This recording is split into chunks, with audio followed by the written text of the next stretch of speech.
Olá, meus queridos irmãos e amigos, sou o pastor Joaquim Dias, pastor da Igreja Batista em Santa Cruz, que fica no 3º distrito de Nova Friburgo, no estado do Rio de Janeiro. Antes de começar a nossa reflexão, eu quero pedir a você que é membro de uma igreja batista, filiado à Convenção Batista Brasileira, que leia e, se concordar, também assine a carta aberta dos batistas tradicionais para a nossa Convenção Batista Brasileira, visando combater as heresias que estão dominando muitas das nossas igrejas. O link para essa carta vai ser postado na descrição desse vídeo ou talvez nos primeiros comentários abaixo do vídeo. Então, se você é membro de uma igreja batista que pertence à Convenção Batista Brasileira e deseja ver nossa denominação firme nas Sagradas Escrituras, leia e assine a carta. A carta está em acordo com a declaração doutrinária vigente na nossa convenção.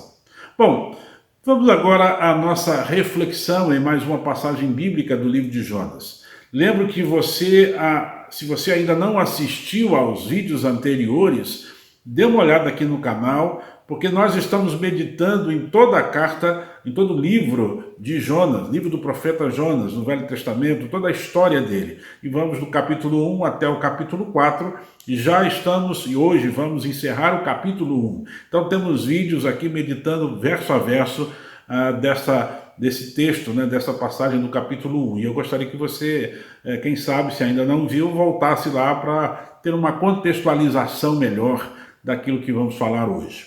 A reflexão de hoje tem como tema Deus cuida de nós. Está baseado em Jonas, capítulo 1, versículo 17. Diz assim: Então o Senhor fez com que um grande peixe engolisse Jonas, e ele ficou dentro do peixe 3 dias e 3 noites.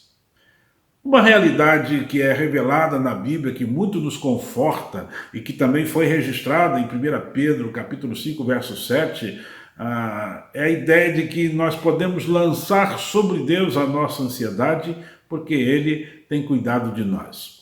Essa verdade de que Deus cuida de nós pode ser aplicada e se aplica mesmo na vida do profeta Jonas. E vemos isso especificamente quando Jonas é lançado ao mar, fato que foi registrado nos versículos anteriores aqui do mesmo capítulo 1 de Jonas. Após se aventurar a fugir da presença de Deus para não cumprir a ordem do Senhor de ir pregar em Nínive, descobrimos que Deus não desistiu de Jonas. Na verdade, Deus foi atrás de Jonas. Deus enviou uma forte tempestade ao mar que fez marinheiros orarem, mas o homem de Deus do barco dormia ao invés de orar. Após ser confrontado com a sua inatividade diante do problema, Jonas confessa que está fugindo de Deus para não obedecer ao Senhor. A depressão pecaminosa que se seguiu sobre Jonas apenas revela que ele achou que era melhor morrer do que se arrepender. Mas essa depressão pecaminosa resultou em que os marinheiros o lançassem ao mar, pois já sabiam que a tempestade, que era ameaçadora, era obra da mão de Deus. Assim como, segundo o texto, a bonança que se seguiu depois do que Jonas foi lançado do mar, também era obra da mão de Deus. Os marinheiros, como já vimos, se arrependeram e se dobraram diante do Deus Criador, a quem Jonas servia e pregava. Mas o servo de Deus, o seu pregador, este ainda permanecia com o coração endurecido. Vamos tentar um pouquinho imaginar a cena. Jonas é lançado ao mar pelos marinheiros que antes disso viram e tentaram de todas as formas vencer a tempestade sem precisar jogar Jonas ao mar, mas quando eles percebem que a luta de não precisar jogar Jonas ao mar e lutar contra a tempestade estava sendo uma luta inglória, seguiram então as palavras de Jonas à risca, pegaram esse homem e jogaram no mar. Na água, inicialmente as águas talvez estivessem revoltas e já no primeiro mergulho talvez Jonas lutasse para se manter na superfície, mas a palavra de Deus diz que tudo se acalmou como de repente.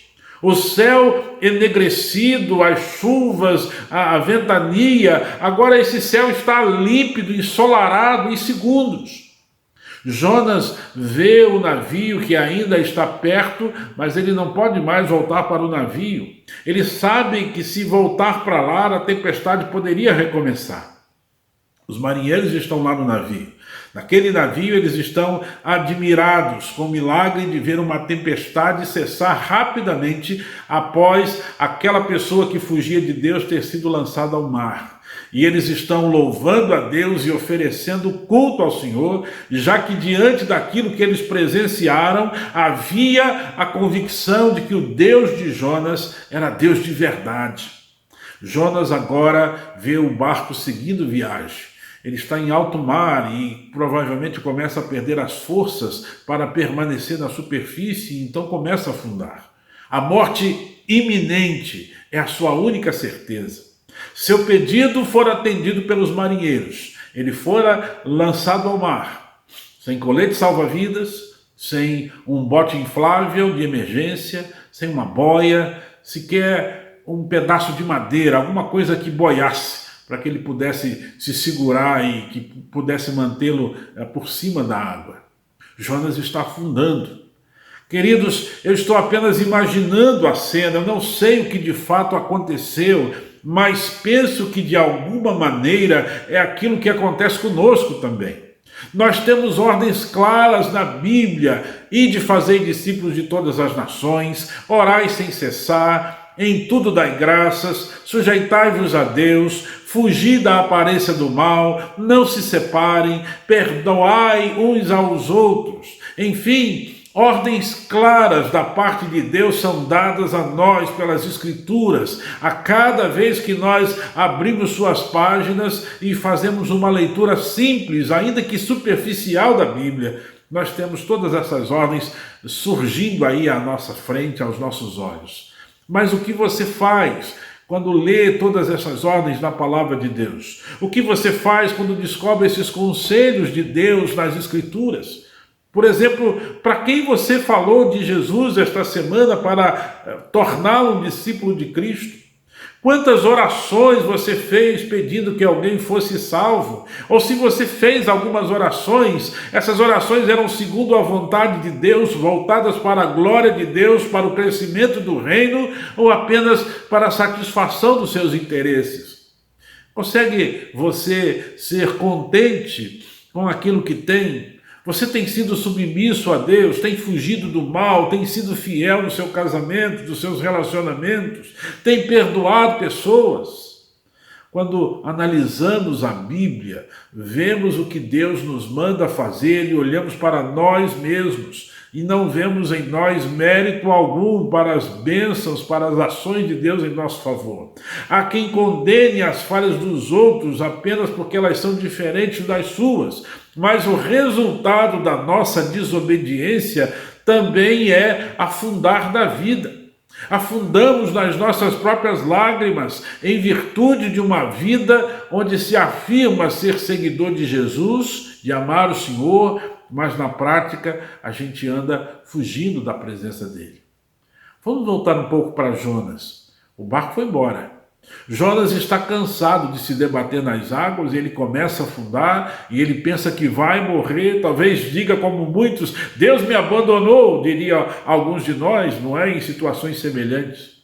Mas pense comigo, Deus cuida dos seus. Assim que Jonas foi lançado em águas revoltas do alto mar, a tempestade imediatamente cessou. Você sabe o que é tentar sobreviver em águas calmas e numa forte tempestade? Há diferença. O mar ficou calmo, a escuridão das nuvens se dispersou, agora há a luz do dia novamente. Deus está agindo.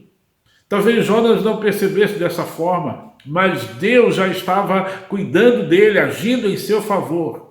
Queridos, o nosso pecado também causa a ira de Deus contra nós, mas Ele nos ama e quando somos dele, há sim punição para os nossos erros, e ela pode ser muito dolorosa. Mas com essa punição, com esse castigo, Deus está avisando o nosso bem e a nossa recuperação. Jonas está ali cansado, pode se afogar a qualquer momento. Talvez dissesse: ah não, ali vem um grande peixe, seria um tubarão, seria uma baleia. Oh meu Deus, serei devorado, meu fim chegou. O grande peixe engoliu Jonas. Mas aquilo que poderia parecer castigo foi o livramento do profeta. No ventre do grande peixe, Jonas ficou protegido. Ele foi engolido, mas não foi mastigado. Estava intacto. Talvez inconsciente pelos 3 dias que ficou dentro do peixe, mas intacto, são e salvo. O que parecia ser o fim era a solução de Deus. O que se mostrou como uma completa derrota era Deus cuidando do seu servo. Teólogos liberais querem insistir que o peixe seja apenas uma lenda. Para mim, a história é real, inclusive Jesus utilizou essa história em Mateus capítulo 12, verso 40, como ilustração de sua morte e ressurreição. Mas quer saber? Há alguma coisa que me chama muita atenção aqui. O Senhor é quem fez com que o peixe engolisse Jonas. Aliás, foi o Senhor quem deu ordem e o grande peixe obedeceu. Mas lembra, os marinheiros se converteram e obedeceram a Deus, a tempestade obedeceu a Deus, o grande peixe obedeceu a Deus, apenas o servo de Deus insistiu na desobediência. Será que isso fala ao seu coração? O mundo busca Deus em falsas religiões, mas você insiste em não participar dos cultos ao Senhor com a sua igreja. Outros grupos religiosos insistem em compartilhar suas ideias falsas dia após dia, ideias corrompidas com todas as pessoas que eles se encontram, eles compartilham isso. Mas você não tem coragem de colocar Jesus num bate-papo, numa conversa sua. Não tem disposição para orar e compartilhar sua fé. Irmãos, Deus cuida de nós, Deus não nos abandona. Na verdade, Ele está atrás de nós para que a gente faça a vontade dEle. Se algo acontece com você, lembre-se de Jonas. Talvez seja você mesmo responsável pelos seus problemas, mas não seja cego. Veja Deus agindo e arrependa-se. Por isso, nesse momento, eu quero desafiar você a orar a Deus e a agradecer o cuidado que Ele demonstra em sua vida. Apesar do nosso pecado, apesar da nossa desobediência, Deus se mostra gracioso para conosco. Ele cuida de nós. Ele deseja que nós compreendamos o nosso erro e que, uma vez arrependidos, a gente volte a cumprir a sua vontade, que está muito clara nas Escrituras Sagradas. O cuidado de Deus sobre sua vida não significa que Ele não vai disciplinar você ou que Ele não vai punir você pelos pecados cometidos. Pode ter certeza que Deus vai corrigir, que Deus vai punir, para que você e também eu sejamos aperfeiçoados no conhecimento dEle, no amor ao próximo e no amor ao Senhor. Então, querido, arrependa-se. Naquilo que Deus mostrar a você que está errado, arrependa-se. Louva a Deus pela sua graça, pela sua misericórdia e paciência em Cristo. Ele amou você ao ponto de entregar o seu filho para morrer numa cruz por você. Ele não desiste de você. Mas Ele está esperando que você se entregue a Cristo, reconhecendo como Senhor e Salvador. Ele está esperando que você que é crente seja obediente à sua palavra. Que Deus fale agora ao seu coração e que Deus abençoe a sua vida com essa palavra. Vamos orar? Querido Deus e Pai, obrigado pela palavra do Senhor que nós lemos. Vimos como o Senhor, ó Deus, em meio à situação turbulenta da vida de Jonas, causada pelo seu próprio pecado, como o Senhor continuou agindo, como o Senhor foi misericordioso com o profeta. Ó Deus, naquele momento em que o peixe o engole, que Jonas deve ter desmaiado ou pensado, agora morri, ali estava o Senhor providenciando a solução, a preservação da sua vida.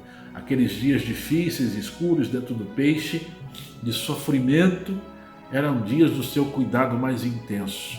ó Deus, preservando a vida do profeta, para que ele pudesse voltar dali, daquela condição, de novo à terra firme, de novo, ó Deus, cumprindo o teu chamado, a tua vontade. Ó Pai, pedimos que o Senhor fale ao nosso coração. Talvez nós estejamos vivendo situações de desobediência clara à tua palavra. Talvez, ó Deus, nós, nesse momento, estejamos sofrendo um monte de coisas que poderiam ter sido evitadas.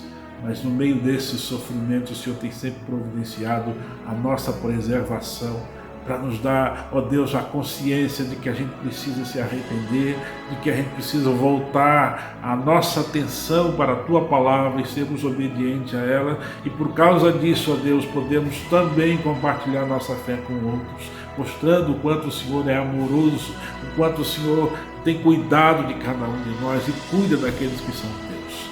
Ó Deus, pedimos também que a Tua igreja, que assiste agora, seja abençoada pelo Senhor e se volte para o Senhor com santidade de vida, com orações, desejosa, ó Deus, de fazer e de cumprir a missão que o Senhor nos tem dado, de fazer discípulos de todas as nações, de batizá-los e de ensiná-los todas as coisas que o Senhor nos tem dado.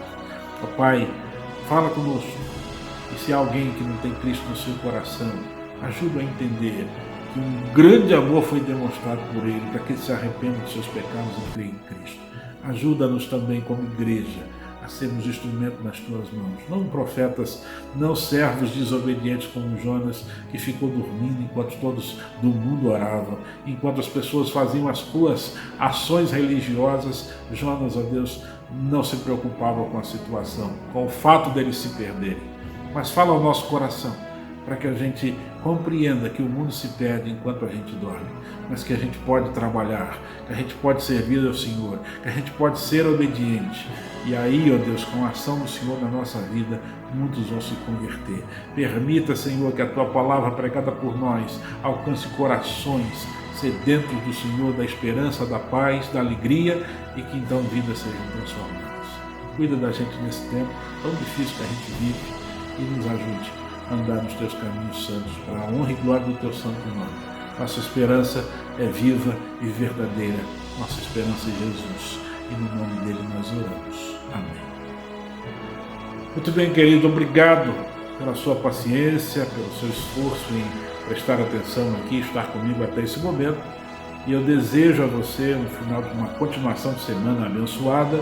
Espero você no próximo domingo, às 9 horas da manhã, com a nossa EBD ao vivo, no canal da Igreja Batista Santa Cruz, e o culto às 19 horas também ao vivo.